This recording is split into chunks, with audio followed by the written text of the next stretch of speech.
I fight like a duck with clinical trials, so our patients have access to the newest cancer medicines, like immunotherapy. I fight like a duck with the latest surgical procedures so that my patients with gynecologic cancers can have the most precise care with the least invasive technologies. As a patient, I fight like a duck to beat prostate cancer with advanced radiation techniques like space-OAR. Fight like a duck with Willamette Valley Cancer Institute and Research Center. The following program is brought to you commercial-free by Willamette Valley Cancer Institute.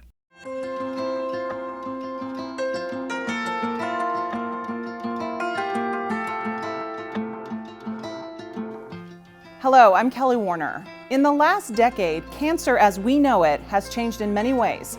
Scientists have a better idea what makes cancer tick, and new innovative therapies are changing what was once considered a death sentence into a chronic, manageable disease. And more people diagnosed with cancer are living with hope. According to the American Cancer Society, there are 15.5 million cancer survivors living in the U.S. today, and that number is expected to grow to more than 20 million by 2026. That is why the American Cancer Society works so hard to bring awareness to early detection and research, and to help fuel efforts to support survivors in our community. A Eugene father of 3 is proud to be called a survivor. For 10 years, Michael here has been living with a form of blood cancer. But because of discoveries being made in cancer research, he's alive today. So today, I want you guys to focus on some of the fundamentals, right? Michael here loves the game of football, from rooting for the Oregon Ducks with his family to watching his sons play. Good job. What makes these moments even more special is that 10 years ago, on his 38th birthday, Michael learned he had cancer. So we had 2 little children at the time, and my wife was 8 months pregnant with our 3rd child. And so it was quite a shock. Michael was diagnosed with chronic lymphocytic leukemia, or CLL, the most common form of leukemia in adults. And the first treatments were just regular chemotherapy treatments, because that's all that was available at the time. Those didn't last very long, so there was a need to find something different, and we started doing some clinical trials. Dr. Christopher Yasenchek, a medical oncologist at Willamette Valley Cancer Institute, says clinical research trials are revealing more and more every day about individual cancer cells, what makes them change and grow, and how to shut them down. But less than 5% of eligible adult cancer patients participate in trials. It's really unfortunate. We're trying to do way better than that because it's how we are going to make progress. It's how we're going to find more effective treatments, fewer toxicities, better chance of a cure, and we can do that all right here in our community. Michael participated in a clinical trial at WVCI. That trial not only worked for him, it led to the drug's FDA approval of a combination therapy to treat CLL. You know, what they're doing with creating these clinical trials and more drugs and more research, there's definitely going to be a cure or something that will at least hold it at bay for years. Right now, there is no cure for CLL, but promising research is giving Michael and his family the 2 things they want more than anything: hope and more time. I was told that I would probably have 5 years to live. So this is 10 years later. So I've got 5 years of extra life out of this, and it's completely changed. It's no longer a death sentence. Within the last decade, the FDA has approved 8 new agents for the treatments of patients with CLL. There is so much happening right now in cancer research, specifically for gynecologic cancers. Currently, there are 5 clinical research trials underway at Willamette Valley Cancer Institute in Eugene, 4 of them focusing on new therapies aimed at treating ovarian cancer and keeping it from coming back. When Diane Birch meets with her gynecologic oncologist at Willamette Valley Cancer Institute, she hopes for good news. Diagnosed with ovarian cancer in 2017, Diane is participating in a clinical research trial aimed at keeping her cancer in remission. Anything that I could do at this point in my lifetime, I thought, why not? And if it would help someone on down the road, then certainly that would be something I'd want to be involved with. Dr. Charles Anderson leads WVCI's gynecologic cancer research team. He says over the last several years, clinical trials have identified multiple therapies that are proving effective in treating gynecologic cancers, particularly ovarian cancer. There's been several FDA approvals, mainly in the class of drugs called PARP inhibitors. When cancer cells are damaged by chemotherapy, they require an enzyme called PARP to repair themselves. PARP inhibitors block that enzyme, causing the cancer cells to die. The combination of drugs that we're looking at now are very likely to extend the life of many patients that historically would have, succumbed to their disease within 3 to 5 years, that will probably still be alive at that 10-year mark, and we're already kind of seeing that. Ovarian cancer is a tricky disease because it can become resistant to initial treatments and return. That's where immunotherapies may play a pivotal role. And I think the changing landscape of immunotherapy is kind of where all this is going to be headed, because it's the most effective and dynamic weapon we have against cancer in general is your own immune system. For Diane, participating in a clinical trial has given her more options, as well as hope. Hope that she's not only helping herself, but other patients down the line who will benefit from this research. Didn't think I'd have a year, maybe 2. And now, I'm going to maybe make it to 75, maybe 80. It's bigger than you. It's way bigger, and it goes way out into the future. Through its affiliation with the U.S. Oncology Network, Willamette Valley Cancer Institute is able to give patients local access to national and global clinical trials. Not every patient qualifies for a clinical trial, and not every trial drug works for every patient enrolled in a study, but those who participate are the first to benefit when the treatment is effective. To learn more about clinical trials offered locally, head to OregonCancer.com/clinical-trials. Research is the most powerful weapon we have in outsmarting cancer, and that research is happening every minute somewhere around the globe, including here in Oregon. With funding raised through events like Relay for Life, scientists are learning more about what makes cancer tick and developing new therapies that will offer patients more treatment options. Since 1946, the American Cancer Society has invested more than $4.8 billion in cancer research. More than $8 million is at work here in our state. Some of that research is being done at the University of Oregon in Eugene. And since the 1950s, the American Cancer Society's cancer prevention studies have helped advance the understanding of cancer with the ultimate goal of preventing it. Patients with cancerous tumors in the liver now have another option for treatment with radiation therapy. The FDA approved a small transponder beacon that can be used to track the tumors, increasing the accuracy of the treatment, while reducing the risk of certain side effects at the same time. You might call it GPS for the liver. Diagnosed with ovarian cancer in 2013, Marcy Sexton has seen the inside of Willamette Valley Cancer Institute more times than she can count. They said if it doesn't come back, you have a chance of remission. If it comes back, then it then turns into a disease, and you just fight it. You just keep throwing things at it to keep it down. Despite surgery and aggressive chemotherapy, Marcy's cancer returned in 2015 and again in 2017 in her liver. But this time, one of the tumors was in a tricky spot. And it's just really hard to catch because it's at the very top of the liver, which is right up against the diaphragm and the bottom of the lung, so it moves a lot with any sort of motion. Every time Marcy breathed, her tumor moved, making it difficult to treat with radiation therapy. We didn't know how that last tumor was going to be taken care of. When they told us that there was an option, it was amazing. The FDA approved the use of a new radiofrequency transponder in 2016. The size of a grain of rice, the transponders are implanted inside the patient. And while Marcy consistently holds her breath, something she had to practice during several planning sessions, a system called Calypso uses the transponder signals to track the tumor's slightest movement in real time. This allows the high-dose beam of radiation to be turned on only when the tumor is in the right position, and turned off in the event of a cough, sneeze, or other internal change that moves the tumor out of the X-ray beam.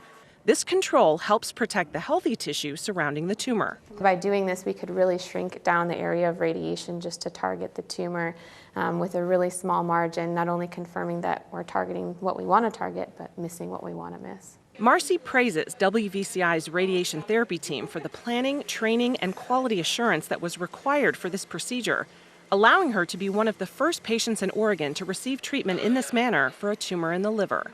And for everybody who will have an opportunity to have this happen for them, it gives them just another chance and more hope for them also. I'm just very thankful. These beacon transponders are currently FDA approved for use in radiation therapy for liver cancer, and they're also being studied for use in breast cancer. Over the years, radiation therapy has advanced. It's now able to target a tumor with millimeter precision. And radiation therapy is one treatment option for prostate cancer, which is one of the most treatable forms of cancer. In most cases, prostate cancer is slow growing, so men have time to explore their options. SBRT, or stereotactic body radiotherapy, has the ability to take radiation therapy treatment one step further by delivering the radiation in higher doses and less time, just 5 sessions versus the typical 45. And it can offer other significant benefits to the patient. Is fewer treatment sessions, possibly less side effects, and equal outcome as to those who would come for 8 to 9 weeks of therapy. A patient must meet a certain criteria to qualify as a good candidate for SBRT. A radiation oncologist can help determine if SBRT is right for you. Get more information at OregonProstateCancer.com. Every cancer survivor has a story, and Michelle Pearson's is a real conversation starter. It began when she adopted a cat at an animal shelter. She was looking for a companion for her other pets. What she didn't expect was that her rescue cat would soon rescue her by alerting her that she had breast cancer. This is Mia, adopted by Michelle Pearson and her husband about 3 years ago. And at night, she would always sleep right beside me. I was her buddy, I was her pal. One night, while the couple was watching TV, the cat jumped up on Michelle and started pawing at her chest. And I was like, "What are you doing?"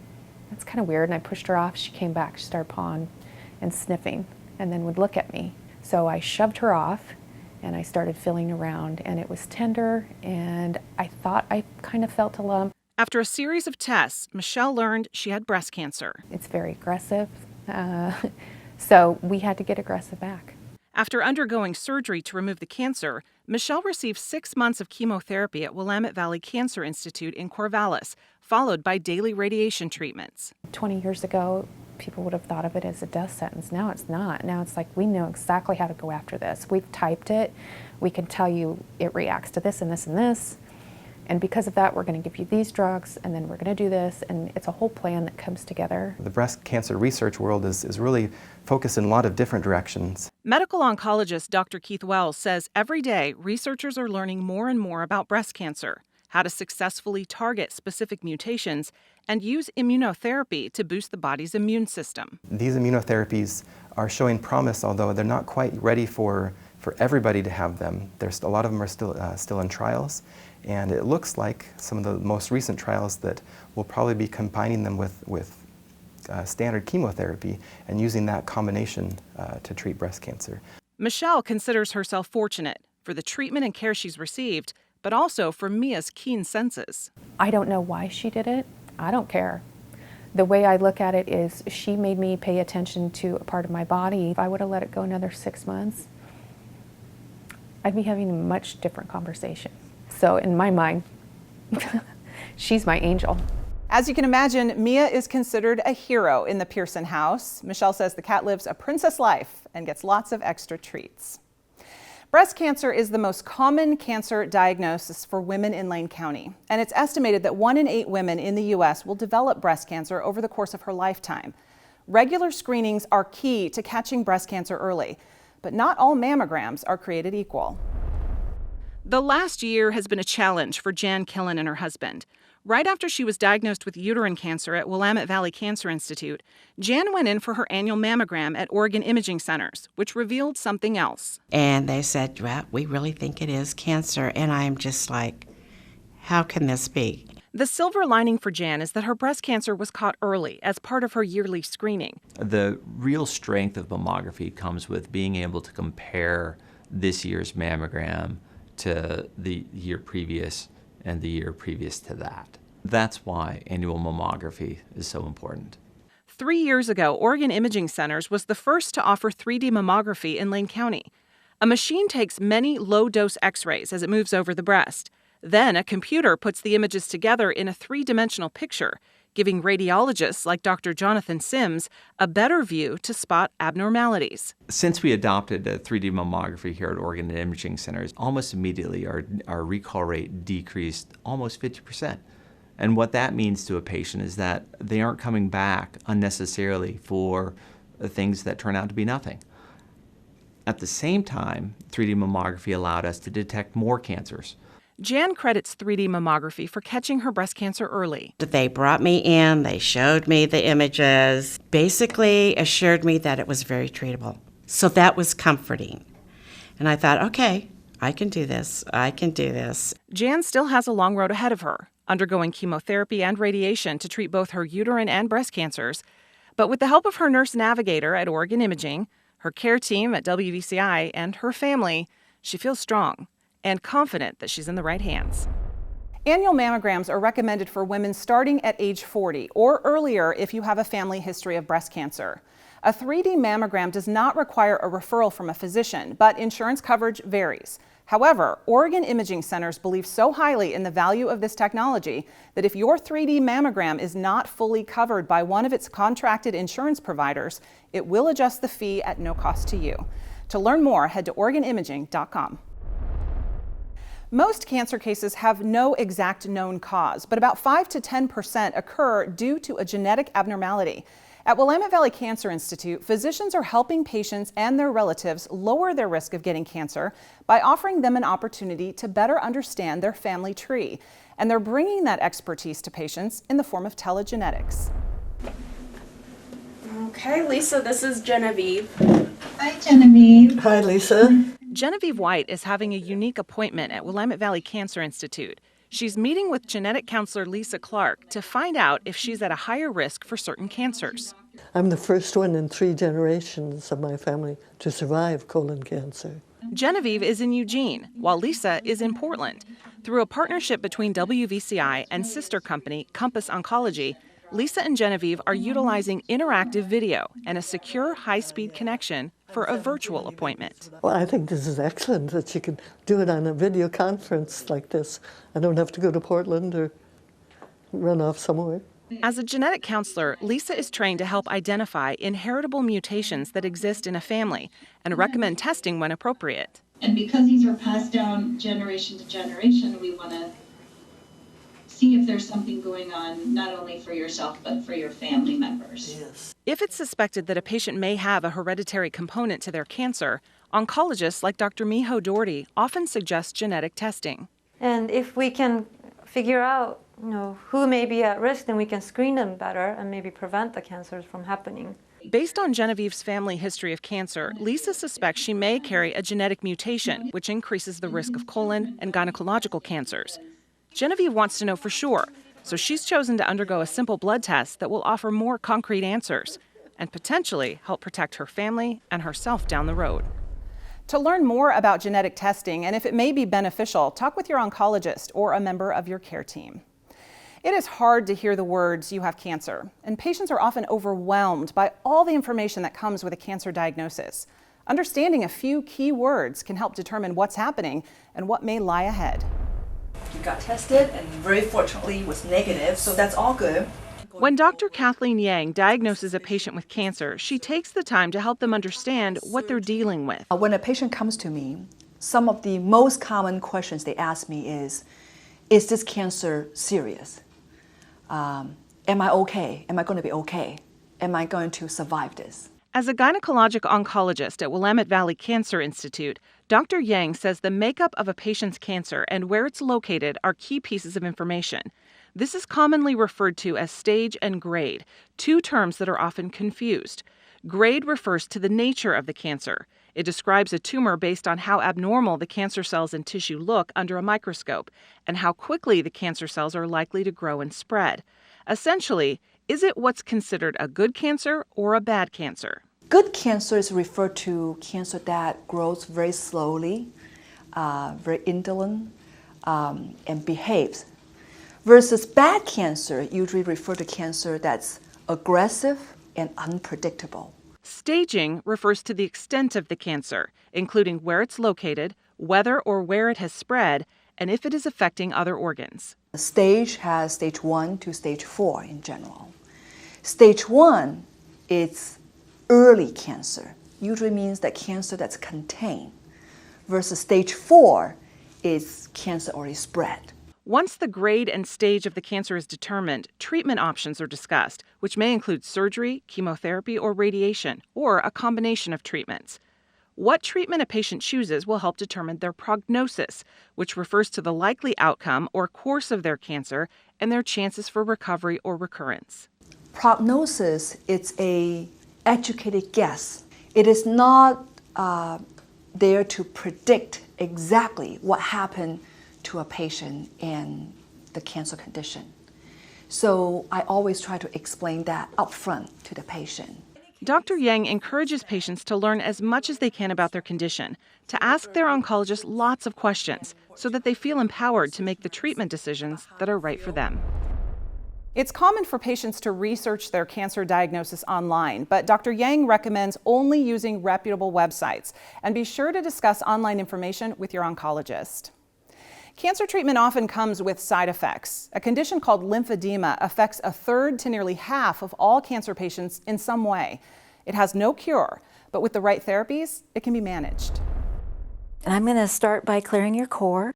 Sabrina Acosta Obeso looks like she's getting a massage, but this technique, called manual lymph drainage, is actually helping this breast cancer survivor manage lymphedema, a side effect of her surgery. Lymphedema is the result of any impact to our lymphatic system that causes swelling. I have lost some of my fine motor skills in my fingers, tips. I have a hard time now grasping.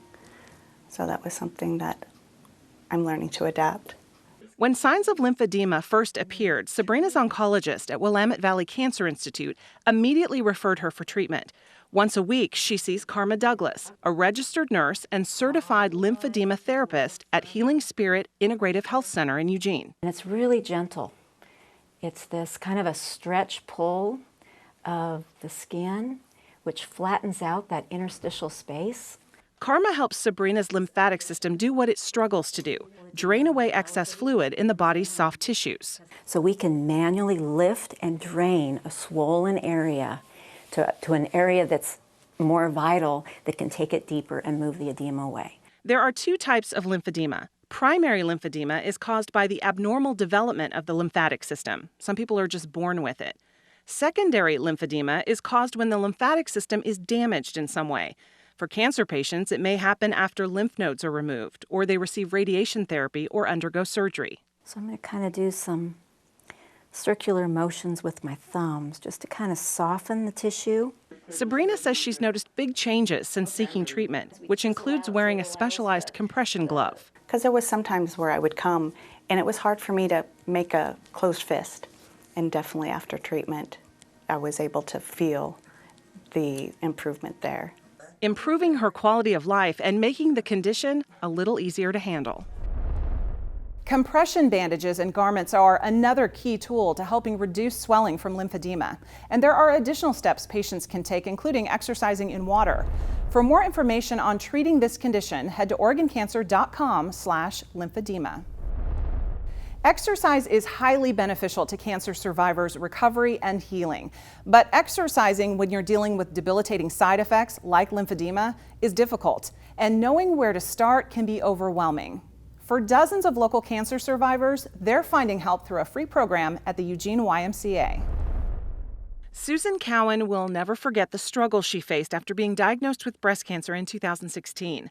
This active mom of a young son found herself sidelined by side effects. I was exhausted from chemo and I couldn't keep up with him. I couldn't run around the block after him. I couldn't chase him, all of these things that I couldn't do. So it really affected, for me, my ability to be in my family the way I wanted to be. A year after she finished chemotherapy, Susan discovered Live Strong at the YMCA, an exercise program designed to help cancer survivors regain control over their bodies. So my goal when I started the program was to get in good enough shape to be able to go on a backpacking trip in Canada with my family. We know that exercise is the #1 way to prevent recurrence for cancer survivors. Colleen Glick is the coordinator for the Live Strong at the YMCA program in Eugene.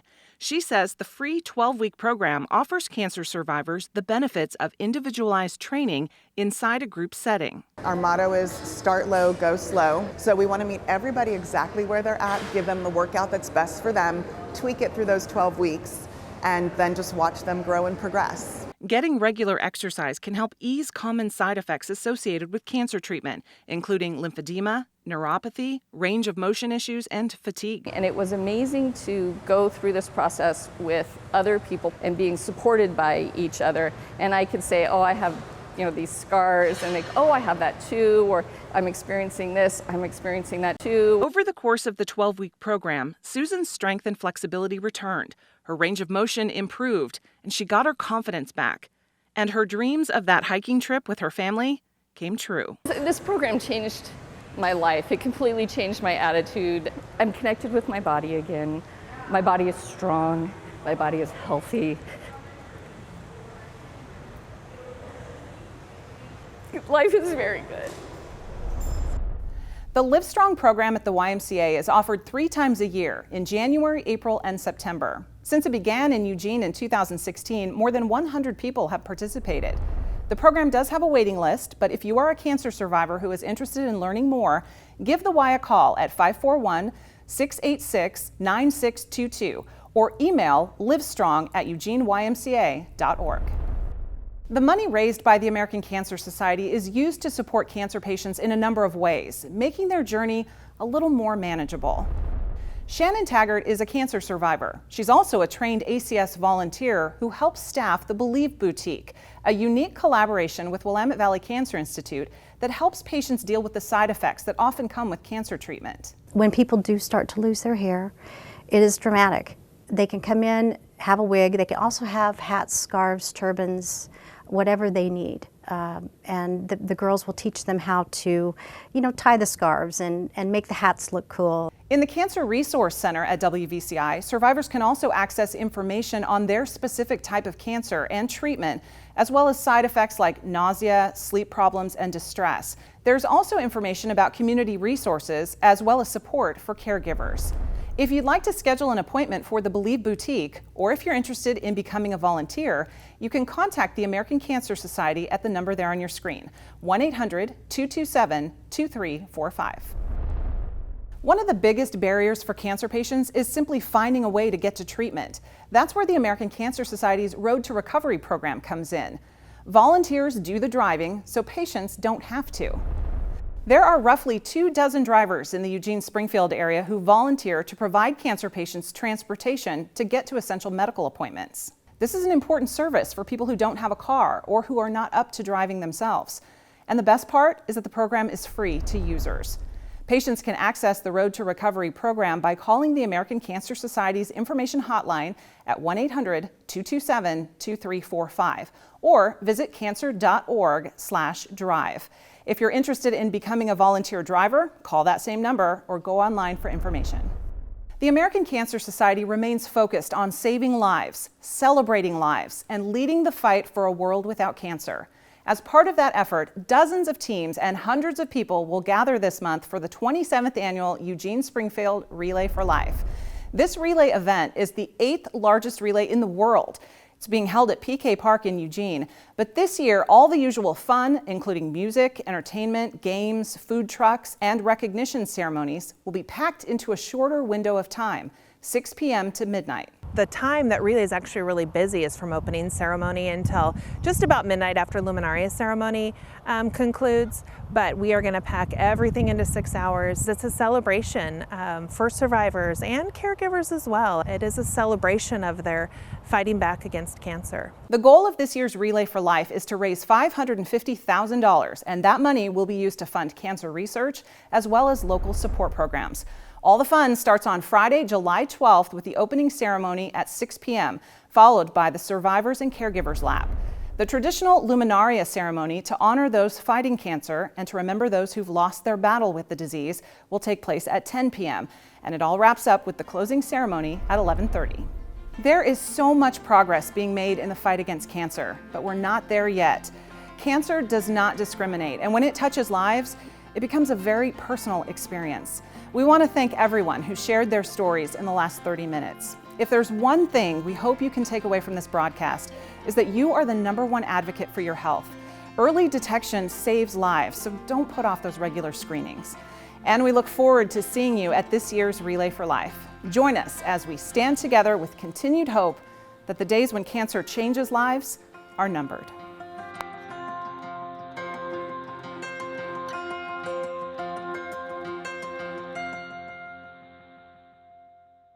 I fight like a duck with clinical trials, so our patients have access to the newest cancer medicines, like immunotherapy. I fight like a duck with the latest surgical procedures so that my patients with gynecologic cancers can have the most precise care with the least invasive technologies. As a patient, I fight like a duck to beat prostate cancer with advanced radiation techniques like SpaceOAR. Fight like a duck with Willamette Valley Cancer Institute and Research Center.